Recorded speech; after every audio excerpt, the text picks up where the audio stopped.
Good morning, everybody. My name is Chrystal Swann, and today I'd like to introduce myself to you. I am my mother. I have four girls, and I am also married. I was born in Las Vegas, Nevada, but I have lots of family throughout Texas and Mississippi. So, today I'd like to tell you guys a little bit about a communication mishap that I had. It occurred not too long ago when me and a friend decided that we would take a small vacation due to the COVID restrictions being lifted. First, I'd like to say what we discussed is me coming to Las Vegas with my spouse and spending the week relaxing. And then on the day that we were to return to where I'm currently at, which is Mississippi, my friend would be returning with us. I also, because my friend had been very good to me during the COVID time, agreed to pay for half of her round trip ticket. Okay, so what happened was I went ahead and purchased the entire ticket to be sure that it was set up so we would all be returning on the correct flight together. And went ahead and paid for it, got the hotel, got the rental car. Um, when my friend asked me what would I be doing in town, I said we would just be relaxing and visiting old friends. Okay, to my understanding at that point, my friend knew that we were coming to Las Vegas to relax and to visit other friends, and she would be returning with us back to our place in Mississippi. Well, seems like maybe a day or two prior to us leaving to come, I spoke to my friend, and she mentioned to me that she was throwing a barbecue on the day that we arrived. And I said, "Oh, that would be great. We'll swing by. I'll get to see your children and visit with some of our mutual friends. That would be great." And I thought nothing else about it. I thought it was great, something for us to do the first day. Well, unfortunately, the day that we flew to Las Vegas, there was a delay and we had a layover, which then put us on another flight, which got us into town much later than I anticipated. Along the process of us uh, having to go to the airport, picking up a rental car, locating the hotel, I was in communication with my friend, telling her that I would, be excited to meet with her and her family the next day. When we finally got in, we were supposed to arrive like about 4 p.m., but we ended up getting in about 2 a.m. in the morning because of the time zone and everything. We were really tired, so we laid down, we went to sleep. When I woke up in the morning, I woke up to about 15 messages, text messages, and one voicemail. I kind of skimmed through the text messages and I was kind of surprised because my friend was indicating to me that she wanted me to come over, have some wine, chill out with her children, and some of our other friends that would not be going to the barbecue. You can imagine from the first message to the last message that my friend, how can you put this in the correct manner?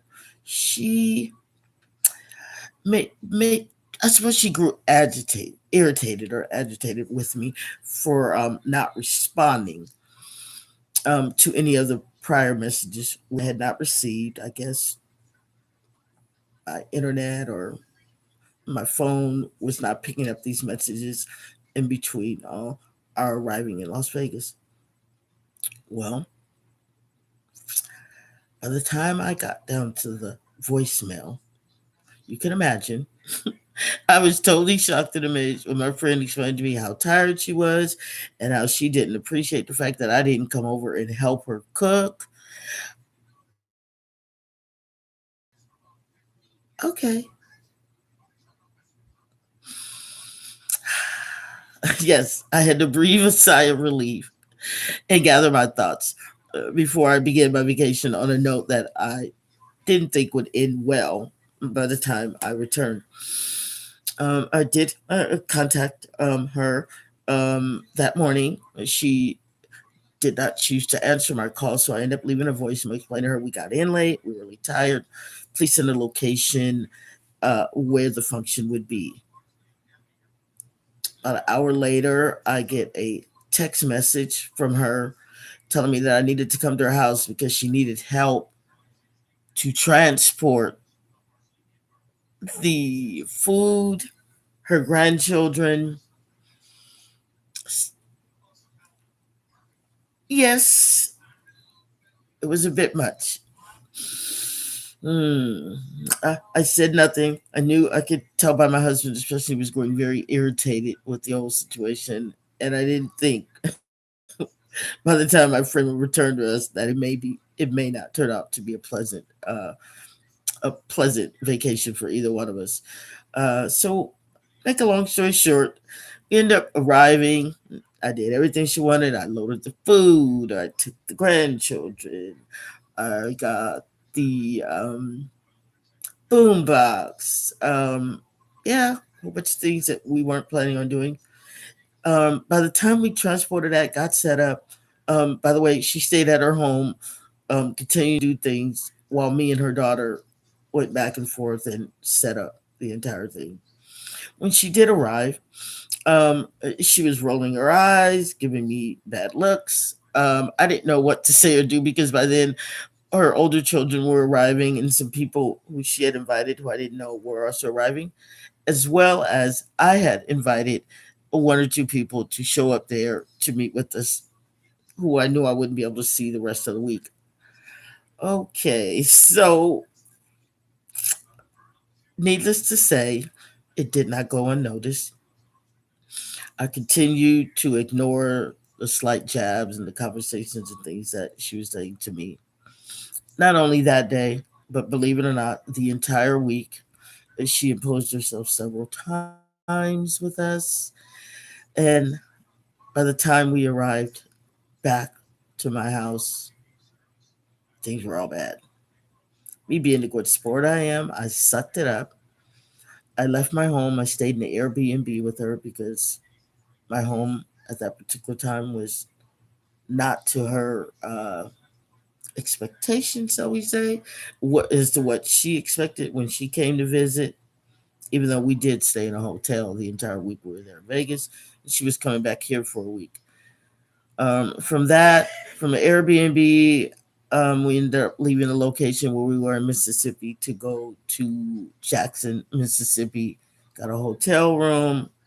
Ended up staying an extra day or so. She thought I was going to give her money. That didn't happen. Needless to say, I was very happy when she returned home. Um, to this day, I don't think she really understands just how annoyed I was and how offended I was. Um, and I think I need to work on that. I need to let people know when they're doing things that's offensive or what I feel is not. I guess you wouldn't say not. I guess you would say instead of putting myself in a situation where I'm disappointed, angry, or frustrated with someone, I need to just come out and just say that. But you never know what people are going through. I hadn't expected her to act like that, and she hadn't acted like that before. And I'm really hoping that she never does it again. And yes, she has already asked to come visit for Christmas. So stay tuned for part two of that. That's a little bit about me and a mishap I had. I'm looking forward to this class, and I'm looking forward to working within my groups and meeting other people. All right. God bless you. Everybody stay safe, wear your mask, get vaccinated. God bless you. Goodbye.